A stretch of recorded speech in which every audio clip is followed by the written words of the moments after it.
there. And it was my privilege to be by her side. What a gal. She had a lot of, and vinegar.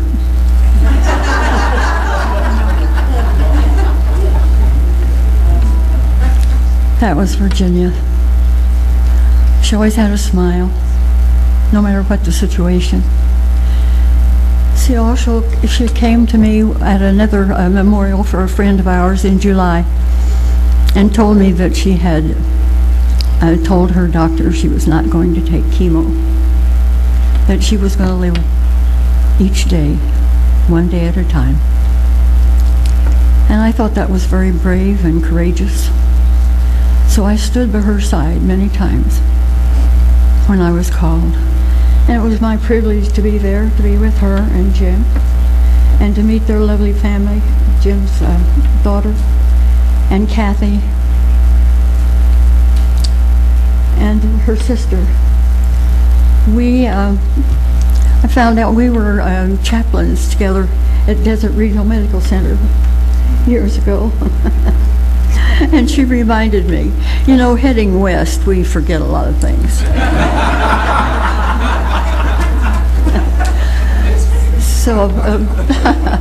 So blessings to you all, and thank you so much.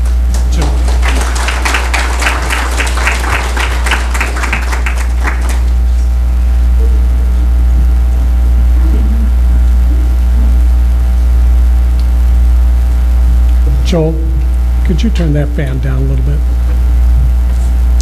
Someone else?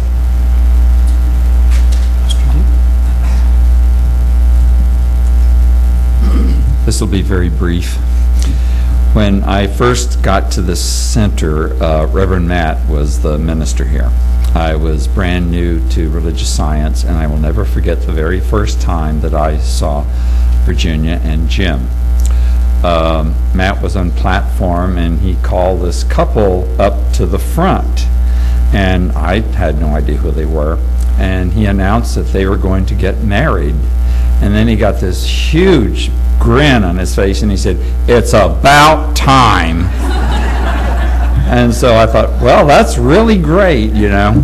But and all the time, of course, later I got to know her much better, and Jim as well. But the funny thing was, whether I was in prayer with Virginia or whether we were just chatting, I always felt that I got the best part of the deal. What a wonderful woman. Thanks.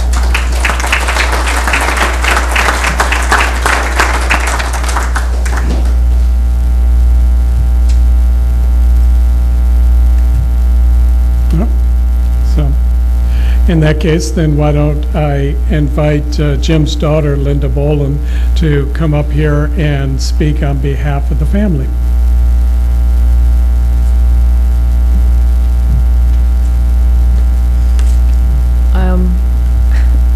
We just wanted to thank everybody.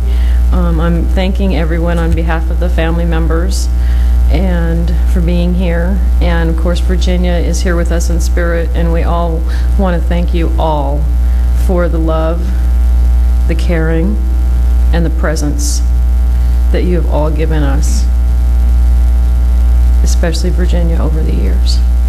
Thank you.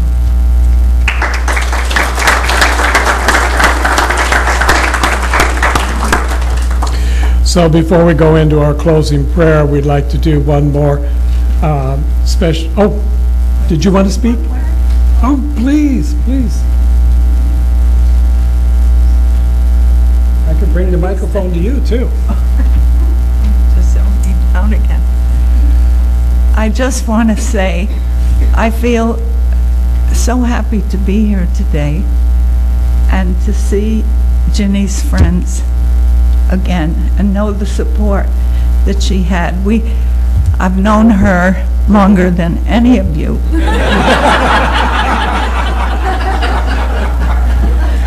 84 years I've known her. And I remember the day she was born. Babies were still being born at home. And I was told to wait out on the front steps.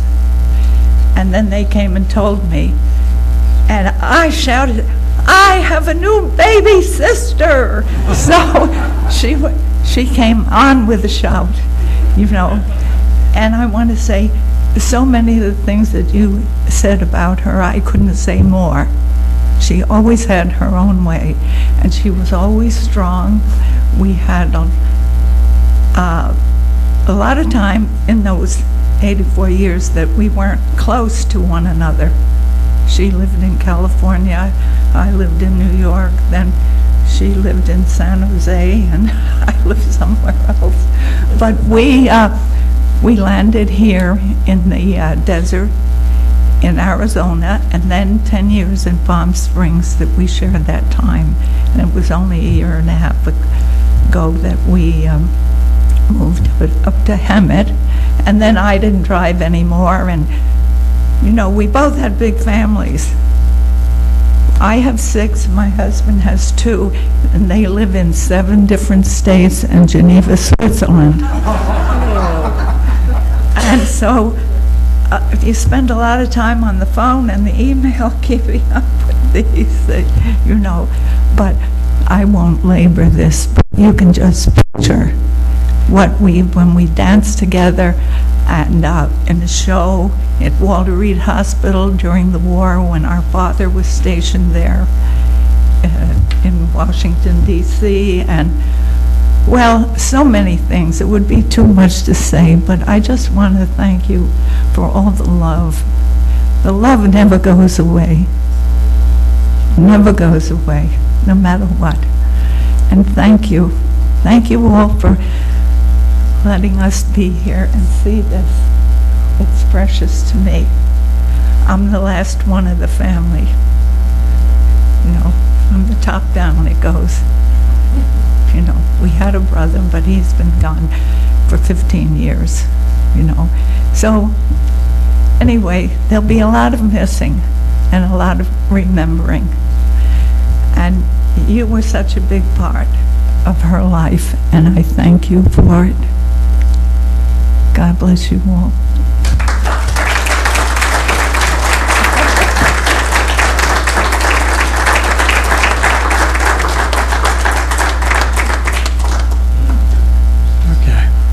Donna Theodore, please welcome her back.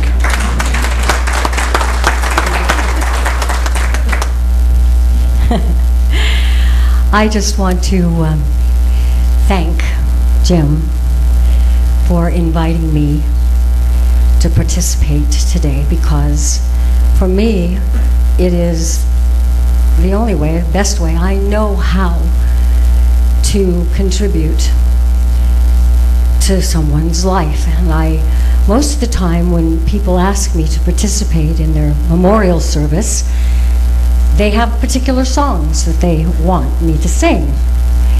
In this case, Jim said, I don't know, I can't remember.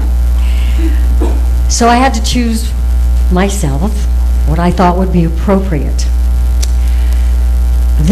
After listening to everybody, this song becomes even more appropriate to me. It's from the musical Wicked. And we all know that Virginia was a little wicked. You know? Just a little wicked.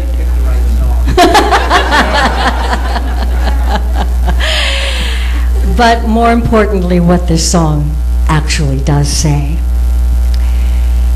Whether you've known her for 84 years or 84 minutes, she touched your life in a very positive way. This song from Wicked is called For Good.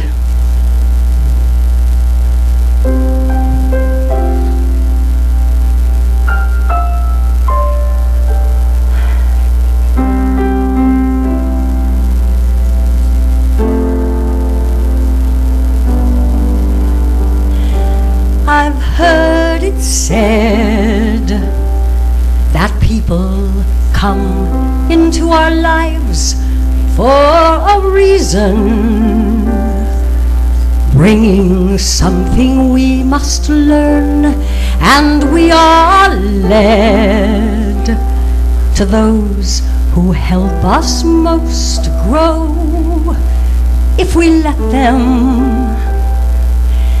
and they help us in return.